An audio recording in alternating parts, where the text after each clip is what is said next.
ಬಾಗಲಕೋಟೆಯಲ್ಲಿ ಗೃಹ ಸಚಿವ ಡಾಕ್ಟರ್ ಜಿ ಪರಮೇಶ್ವರ್ ದಾತ್ರಿ ಮಂಗಳ ಭವನ ಉತ್ಕೃಷ್ಟ ಪೊಲೀಸ್ ನಿವಾಸ ಉದ್ಘಾಟಿಸಿದ ಪರಮೇಶ್ವರ್ ಗೃಹ ಸಚಿವರಿಗೆ ಸಾಥ್ ನೀಡಿದ ಶಾಸಕರು, ಐಜಿ, ಎಸ್ಪಿ, ಯುವಕರು.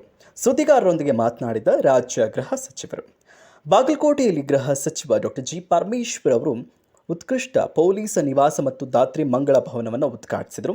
ಸಸಿಗೆ ನೀರೆರೆಯುವ ಮೂಲಕ ಪರಿಸರ ಪ್ರೇಮ ತೋರಿಸಿದ ಗೃಹ ಸಚಿವರು ನಂತರ ಸುದ್ದಿಗಾರರೊಂದಿಗೆ ಮಾತನಾಡಿ ಜಿಲ್ಲೆಯಲ್ಲಿರುವಂತಹ ಇಸ್ಪಿಟ್ ಅಡ್ಡಗಳನ್ನು ಮುಚ್ಚಿಸುವ ಹಾಗೂ PSI ಹುದ್ದೆಗಳಿಗೆ ಸಂಬಂಧಿಸಿದಂತೆ ಮಾತನಾಡಿದರು. ನಂತರ ವೇದಿಕೆ ಕಾರ್ಯಕ್ರಮದಲ್ಲಿ ಭಾಗವಹಿಸಿ ಜಿಲ್ಲೆಯ ಪೊಲೀಸರ ಕ್ರಿಯಾಶೀಲತೆಯನ್ನು ಹಾಗೂ ರಾಜ್ಯದ ಪೊಲೀಸರ ಸಾಧನೆಯನ್ನು ಹಾಡಿ ಹೊಗಳಿದರು. ಮುಂಬರುವಂತಹ ಹೊಸ ವಿಚಾರಗಳ ಕುರಿತು ಮಾಹಿತಿ ನೀಡಿದರು.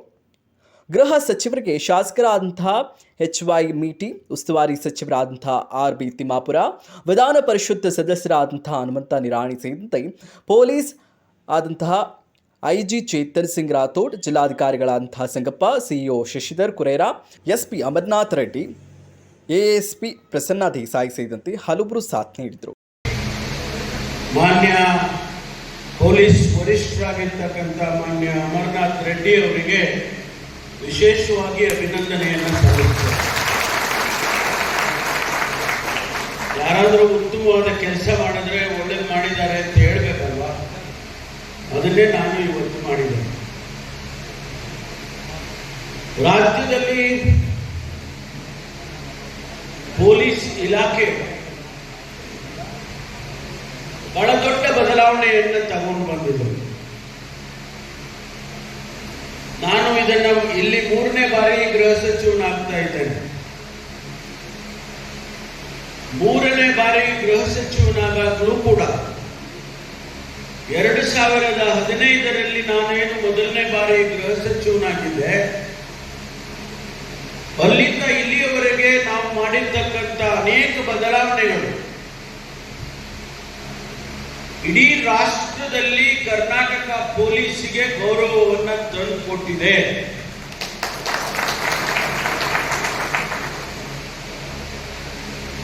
ಮೊನ್ನೆ ತಾನೇ ಹೈದರಾಬಾದಿನ ಒಂದು ಸಂಸ್ಥೆ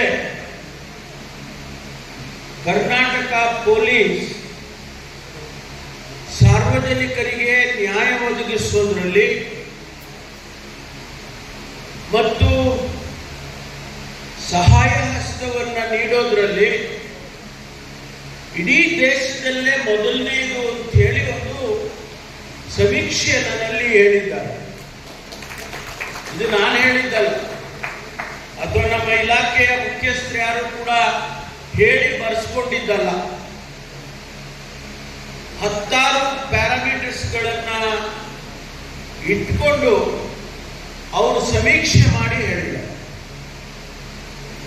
I am so proud to say that I am the Home Minister during this time when it is declared that Karnataka Police is one of the best police in the country. ಹೆಮ್ಮೆ ಅನಿಸುತ್ತೆ. ನಾವು ಒಬ್ಬ ಸಾಮಾನ್ಯ constable ಇಂದ ಹಿಡಿದು ನಮ್ಮ DG ವರೆಗೂ ಕೂಡ ನಾನು ಅವರಿಗೆ ಈ ಸಂದರ್ಭದಲ್ಲಿ ಅಭಿನಂದನೆಯನ್ನ ಹೇಳೋದಕ್ಕೆ ಬಯಸುತ್ತೇನೆ. ನಾವೆಲ್ಲ ಚೆನ್ನಾಗಿರ್ಬೇಕು, ನಾವು ಯಾವುದೇ ತೊಂದರೆ ಇಲ್ಲದೆ ಇರಬೇಕು, ರಾತ್ರಿ ಚೆನ್ನಾಗಿ ನಿದ್ದೆ ಮಾಡಬೇಕು, ನಾವು ನಮ್ಮ ಸಂಸಾರಗಳು, ಕುಟುಂಬಗಳು ಶಾಂತಿಯಿಂದ ಇರಬೇಕು, ನಮ್ಮ ಮಕ್ಕಳು ಶಾಲೆಗೆ ಹೋಗ್ಬೇಕು, ಬರಬೇಕು, ಕಾಲೇಜ್ಗೆ ಹೋಗ್ಬೇಕು, ಬರಬೇಕು, ಅವ್ರಿಗೆ ಯಾವ ತೊಂದರೆನೂ ಆಗಬಾರ್ದು. ಆದರೆ ಪೊಲೀಸ್ನವರು ಮಳೆ ಅನ್ನೋಂಗಿಲ್ಲ, ರಾತ್ರಿ ಅನ್ನೋಂಗಿಲ್ಲ, ಗಲಾಟೆ ಅನ್ನೋಂಗಿಲ್ಲ, ಕಲ್ಲುಡಿತಾರೆ ನಮಗೆ ಅನ್ನೋಂಗಿಲ್ಲ. ಯಾವುದೇ ತೊಂದರೆ ಇದ್ರೂ ಕೂಡ ನಮ್ಮನ್ನ ಸಾರ್ವಜನಿಕರ ರಕ್ಷಣೆಯನ್ನು ಮಾಡತಕ್ಕಂಥ ಕೆಲಸವನ್ನ ಅತ್ಯಂತ ಪ್ರಾಮಾಣಿಕವಾಗಿ ಮಾಡ್ತಾರಲ್ಲ, ಅದನ್ನ ಸಮಾಜ ಶ್ಲಾಘನೆ ಮಾಡಬೇಕು.